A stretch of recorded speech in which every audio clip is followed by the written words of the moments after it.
Hello guys, I'm Veronica, a slightly older storyteller.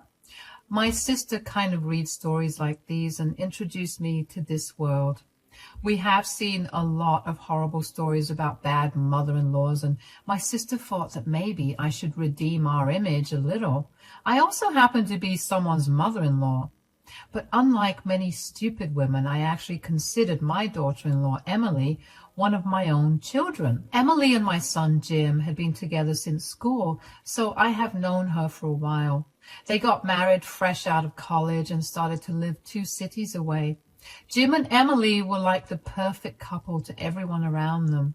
I too thought that their love transcended everything bad in the world, but turns out I was wrong.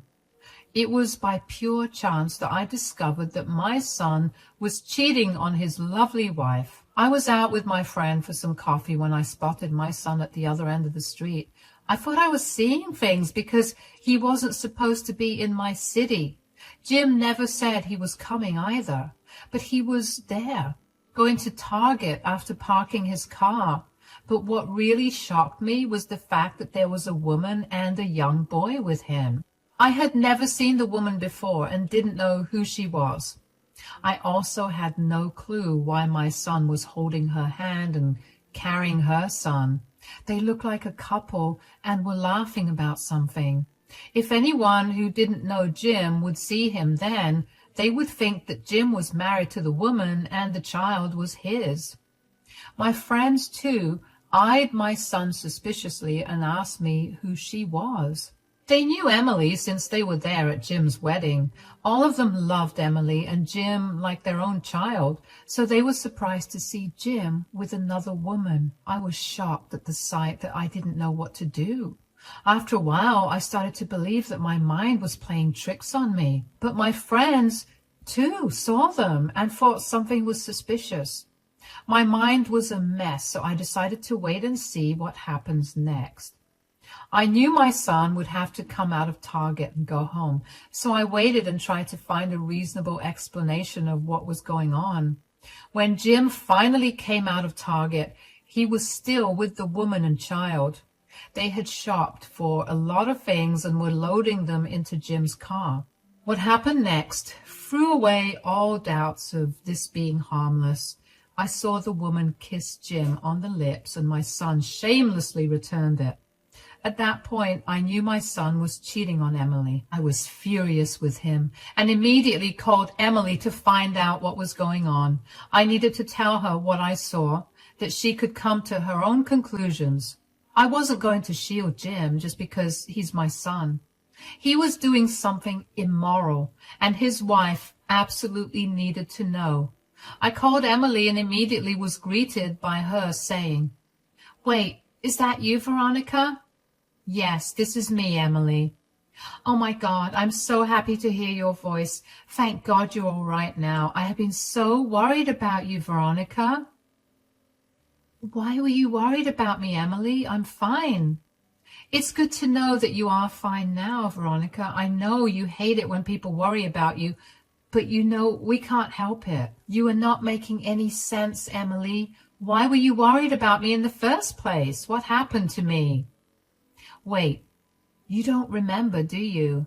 You had a stroke 2 weeks ago, right? I was really worried since you were not recovering well." I had no idea why my daughter-in-law thought that I was sick and had a stroke.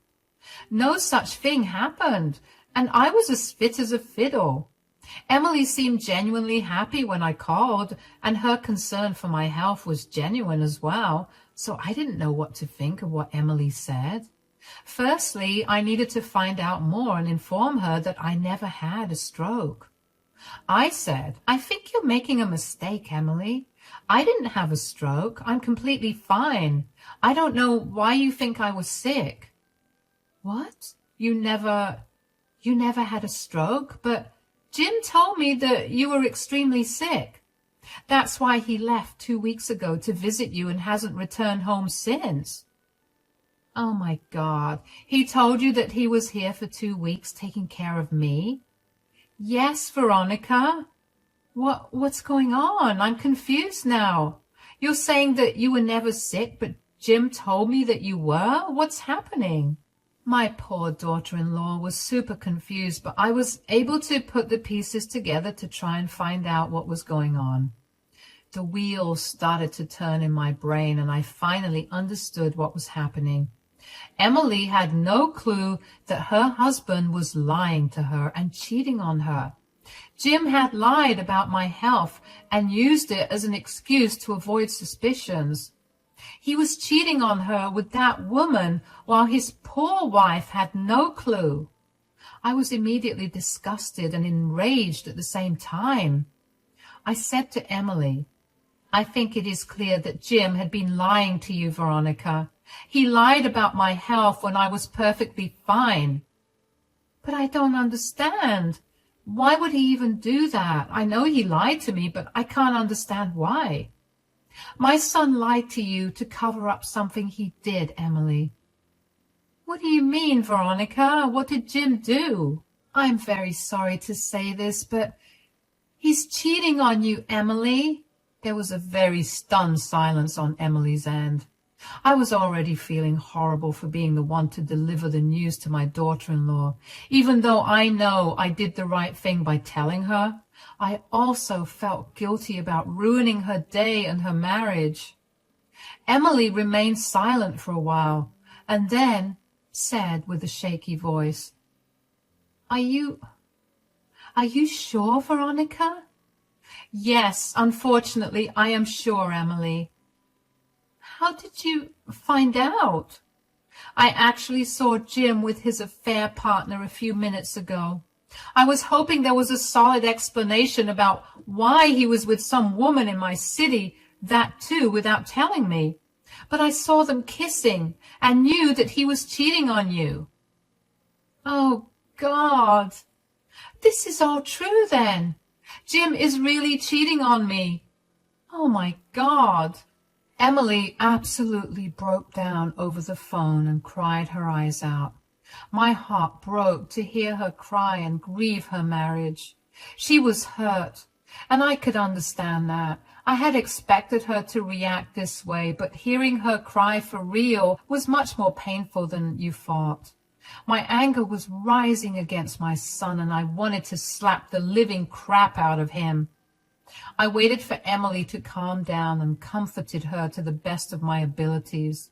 I was fuming at my son's carelessness and immorality and really wanted to teach him a lesson. But it wasn't the time and place for those thoughts right then. At that moment, my top priority was to calm down Emily and talk to her. I said, "You need to be strong, Emily. What my son did is absolutely horrible. I don't think he should be excused for this." "How could he do this to me, Veronica? I gave him my everything, and he just betrayed me. Where did I go wrong? I want to yell and scream at Jim. I really feel like hitting him." "That's not going to do you any good, Emily. You have to think about this rationally. Your marriage won't be the same anymore." "Marriage? What marriage are you talking about, Veronica? There will be no marriage after this. I will not stay with someone who blatantly lies to me and cheats on me." When Emily flared up in anger, I felt a little relieved. I didn't want her to pity herself. I wanted her to take action and teach Jim a lesson, just like I wanted. We women are not weak and won't let anyone walk over us. I wanted Emily to be strong and do something to make sure Jim pays.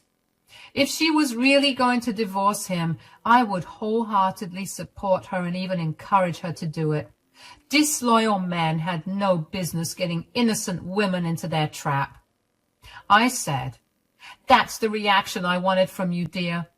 It's natural for you to be heartbroken, but you will be better off being angry at him than feeling sorry for yourself." "You are right, Veronica. It's just that I'm wondering if any of this is my fault." "You will never think of these things again, Emily. None of this is your fault. This is all Jim's fault. He should be the only one to blame. You have been nothing but a good wife to him." "I guess you're right, Veronica. Thank you for being so supportive. I can't believe he uses you as an excuse to cover up his affair. Do you know who the affair partner is? No, Emily, I have no idea who the affair partner is, but I did see that she has a son with her. She's not one of Jim's old friends, that's for sure. Don't worry, dear. No matter who she is, I will find out. Then we will figure out a way to teach my son a lesson. I was determined to find out the whole story about what was going on. I didn't want to dish the affair partner straight away. I had no idea if she knew that Jim was married or not, so I wasn't going to jump to conclusions and accuse her of being a homewrecker. However, I needed to know who she was and what my son was doing. So I devised a plan and considered all possibilities and discussed it with Emily. I needed her to trust me if we wanted our plan to work. Since Emily loved me like her own mother, she agreed to let me do the investigation. The first thing I did after talking to Emily was to go home. Then I tried to calm myself down so that I could act normally around him. I called Jim and told him and said, "I know you're in my city, Jim. Don't try to lie to me." "Mom, I don't know what you're talking about." "I already warned you that I don't want to hear your lies. I saw you kissing some woman. You better come here and explain yourself before I call your wife and tell her what I saw." No, Mom, listen to me. I'm coming over right now. Please don't tell Emily anything. Please just hear me out. I'm coming to your place, Mom. Jim was frantic after knowing that he had been caught. I lied to him and made it seem like I hadn't told Emily anything. When I threatened him, he freaked out and told me that he would come over. And that's exactly what I wanted. I hung up on him soon because I was close to blowing up on him. My son reached my place in record time, and I was surprised he didn't get speeding tickets because of how fast he drove. I allowed him to come inside because I didn't want my neighbors to know all the dirty business my son was up to. There is no point in making a scene when I was trying to deal with this differently. Jim was nervous and looked like he was on the verge of tears. I sat down opposite to him and angrily said, "How on earth do you plan to explain yourself, Jim?" "Mom, I'm so sorry. I didn't mean for this to happen.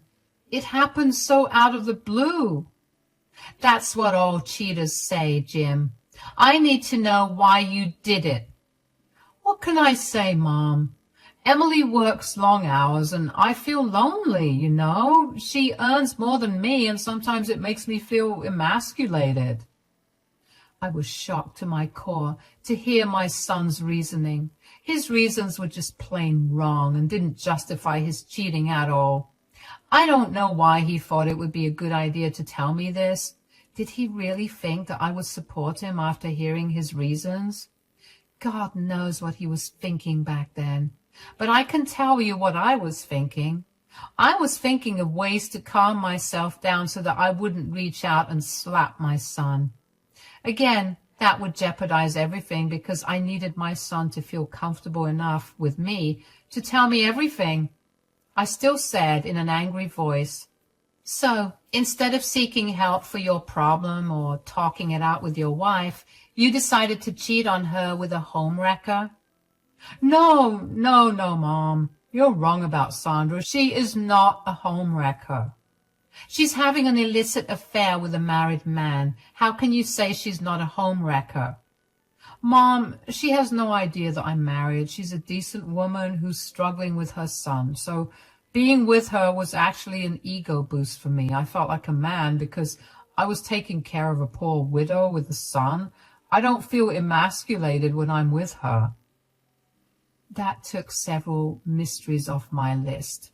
I finally found out the name of Jim's affair partner and his motivations for cheating. I also found out that the woman didn't know about Jim being married. Now, I even felt bad for Sandra while getting madder at Jim. Still, I didn't touch him or beat him into oblivion. Instead, I said, "What you did is extremely messed up, Jim."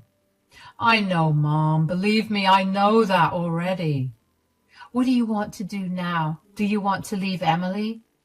"No, Mom. I really don't want to leave Emily. She's the love of my life. Plus, I'm pretty dependent on her in a lot of ways as well." "Then you shouldn't have cheated on her. Do you plan to leave Sandra then?" I don't know, Mom. Sandra really makes me happy, and I like being around her son. I get everything from her that I don't get from Emily.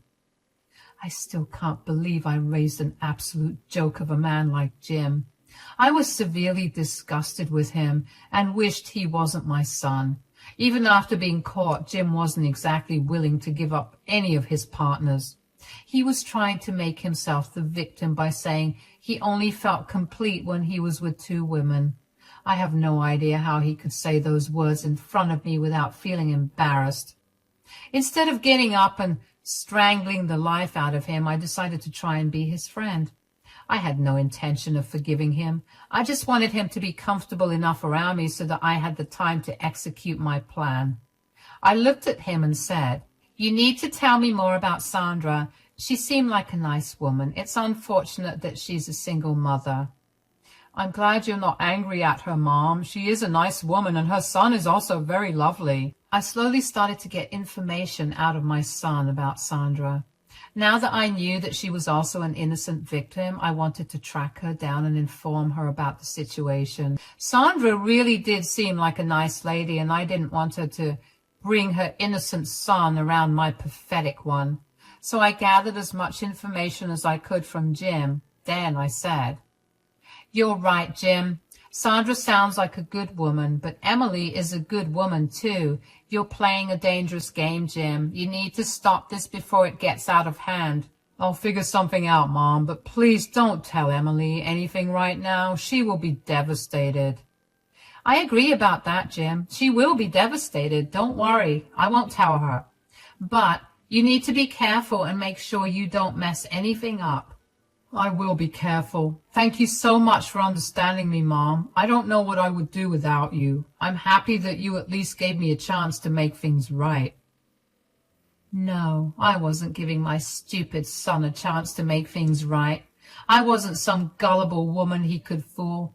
I knew very well that he wasn't going to end the affair any time soon. Jim really thought that I would let things go and hide the fact that I knew about his affair. He was thanking me for hiding his affair so that he could do whatever he wanted with these women. He had truly turned into a horrible man, but I was going to show him that karma always comes for people like him. After Jim left that night, I called up Emily and explained to her what was going on. She was furious as well and told me clearly that she sees no future with Jim anymore. She was happy that they never had a child together because she didn't want to remain tied down to Jim after this. I knew that deep down Emily was still grieving and was heartbroken. She had wasted years of her life loving a disloyal man who had no regard for her feelings. Emily was ready to end the relationship, but she wasn't going to inform him about it yet. Over the next few days, I did my best to find out more about Sandra. My friends turned into social media stalkers and made them use all their connections to find her. Ultimately, with sheer determination, I found her. I was able to catch her when she was leaving from work and my son was nowhere around. I introduced myself to her and she surprisingly recognized me. Then the two of us went to a cafe and sat down to talk. I said, "Sorry for this impromptu meeting, Sandra. I really needed to talk to you. But before that, I need to know something. I'm a little curious about how you recognize me." "Oh, I've seen your picture, Veronica. Jim has shown me pictures of everyone in his family. We've been dating for a year now, and I know it's not a long time, but we are pretty serious about each other. I really like him, and even my son gets along well with him." "I don't think that's a good idea, Sandra. I understand that you and your son get along with Jim pretty well, but I'm sorry to tell you that you're making the wrong decision." "What? What do you mean, Veronica? Do you have a problem with me? I know a lot of people don't want anyone else's child in their family, but Jim loves my son, and, oh God, it's not that, Sandra. Why do you think I'm telling you to back off because of your son?" It's just that, well, Jim told me that you have a problem with me having a son. He said that you don't want to have a grandchild who's not related to you, and that's why we never met each other." I couldn't believe the audacity of my son. He used me once again to cover up his affair. This time he painted me to be some sort of monster who didn't want a single mother as her daughter-in-law. It was just bizarre. And slowly I felt like I didn't even know my son anymore. He gave 2 different stories to his 2 partners and used me to cover up his affair. I was thoroughly disgusted with Jim, and my anger was at its peak. Sandra must have sensed the shift in my expression because she looked uncomfortable. I said to her, "You are thoroughly mistaken, Sandra. I don't know why my son used me as a scapegoat, but trust me, it isn't what you think." "Really, Veronica? You didn't refuse to meet me because of my son?" "No, Sandra, it's not like that at all. I didn't meet you because I never knew about you, dear." "What? How can that be possible? Did Jim never mention me?" "No, Sandra. Jim never mentioned you. I learned about you a few days ago when I saw you 2 at Target." "But why didn't Jim tell you about me? He told me a very different story." It was then that I decided to put the poor girl out of her misery. I felt like the world was angry at me or something. Within a month, I was telling 2 people that their partners were cheating on them.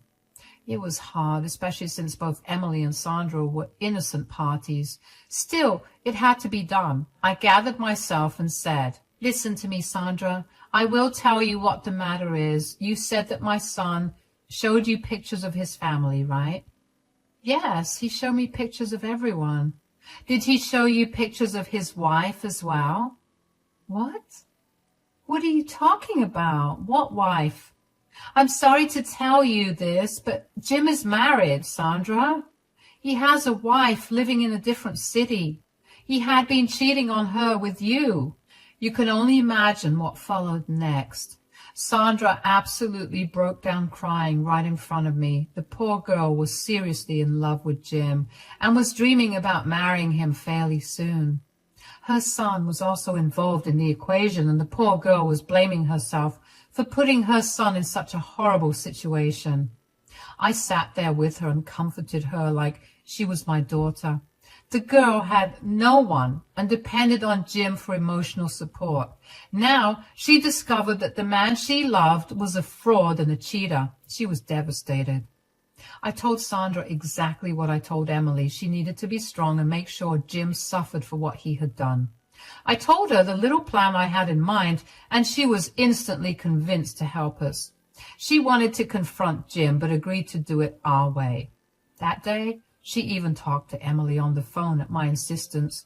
The girls had a nice venting session, talking trash about Jim and forming our plan. Then it was time for the big show. I knew that the plan I made would take me away from my son, but I didn't care about it one bit. He had done something horrible and used me to cover up his dirty work. I wasn't going to just be a doormat and accept what he has done. As far as I was concerned, he wasn't my son anymore.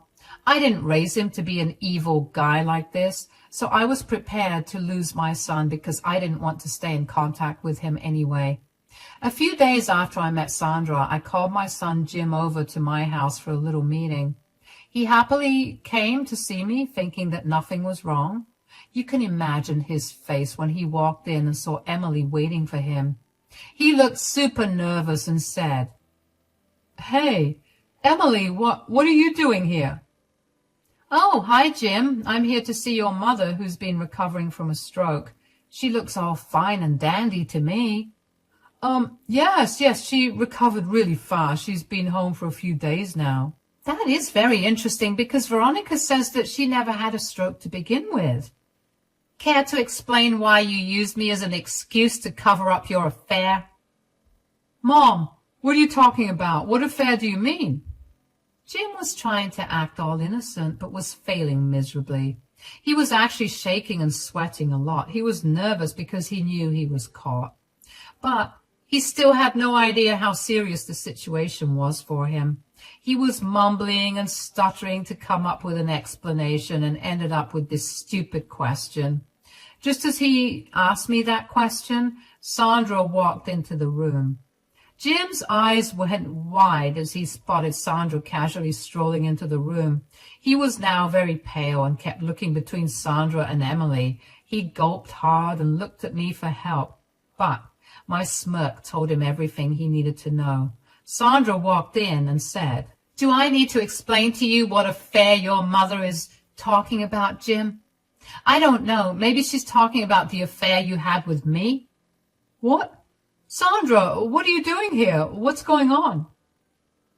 "I will tell you what's going on, Jim. You have been caught red-handed having an affair and lying to Sandra about how you're single." "No, I didn't." "What's the use of lying, Jim? Emily and I both know the truth, thanks to your mother." Jim looked at me like he hadn't expected me to sell him out. He looked very disheveled and was still shaking from anxiety and shock. He had the most stunned expression on his face and said, "Mom, did you tell them everything? You promised that you wouldn't tell anyone. How could you betray your own son?" "Shut up, Jim. You have no right to tell me these things. You are the one who betrayed 3 women. You used all 3 of us to do whatever you wanted. Did you think that we would just let it go?" "You have some nerve talking about betrayal, Jim. You were the one who horribly betrayed us all. I spent years loving you. I trusted you with my heart and even introduced you to my son. Have you no shame, Jim? How could you do this?" Emily and Sandra kept lashing out at Jim, who now sat down on the floor to deal with their onslaught. The 2 girls got their anger out on him and absolutely destroyed him mentally, just like he destroyed their lives. At the end of the session, Jim was reduced to tears. He was begging them both for forgiveness and to show him some mercy. He cheated because he wanted to feel masculine, but now he looked like a pathetic guy who couldn't even hold his head up. Sandra left the house after telling Jim that they were over. She told him that she would block him everywhere and tell everyone she knew what a horrible man he was. After Sandra left, Jim started to beg Emily not to leave him. He was desperate to have at least one woman in his life.